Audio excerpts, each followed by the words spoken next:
Fit-33 ħadd tas-sena Malta fakret il-memorja tal-vittmi li sfaw maqtula fiż-żewġ gwerer dinjija. B'hekk Malta naqdet mal-kumplament tal-pajjiżi tal-Commonwealth li matul dawn l-aħħar jiem ukoll qed jiċċelebraw jum it-tifkira. L-ogħla awtoritajiet f'pajjiżna naqdu flimkien fil-Belt Valletta sabiex anki huma jagħtu ġieħ lil dawn il-vittmi. Preżenti għall-attivitajiet fil-Belt Kapitali kien hemm il-President ta' Malta George Vella u martu Miriam Vella.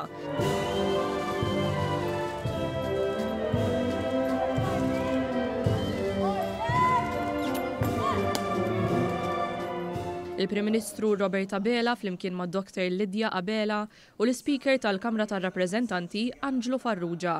Magħhom ingħaqdu wkoll diversi membri parlamentari miż-żewġ naħat tal-Kamra u membri tal-Ġudikatura. Fil-Konkatedral l-Arċisqof ta' Malta Charles Scicluna qal li dawn il-vittmi ta' ħajjithom biex pajjiżna jibqa' liberu, sovran u demokratiku. Irrimarka kif il-pjaga tal-gwerra għadha fostna u fil-waqt li aħna qed infakru l-memorja bosta qegħdin imutu. Fl-omelija l-Arċisqof irrimarka li minħabba l-kefrija tal-bniedem u d-dnub, il-konflitti saru parti integrali minn ħajjitna.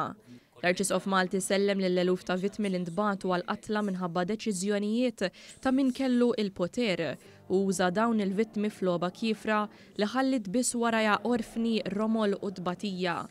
Huwa temm l-omelija jgħid li aħna bħala bnedmin li qed ingawdu ħajjitna niqpaw midjuna lejn is-sagrifiċċji li jagħmlu dawn il-vittmi u għandna nitolbu sabiex l-umanità ma tiqpax titlob dan is-sagrifiċċju miż-żgħażagħ tagħna. Wara l-quddies fil-Konkatedral iċ-ċeremonja tat-tifkira komplet fil-Furjana quddiem il-monument tal-gwerra.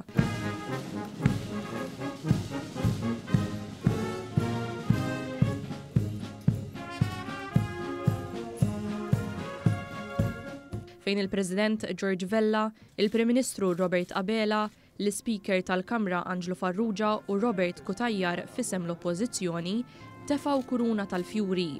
Preżenti kien hemm ukoll diversi ambaxxaturi minn pajjiżi tal-Commonwealth.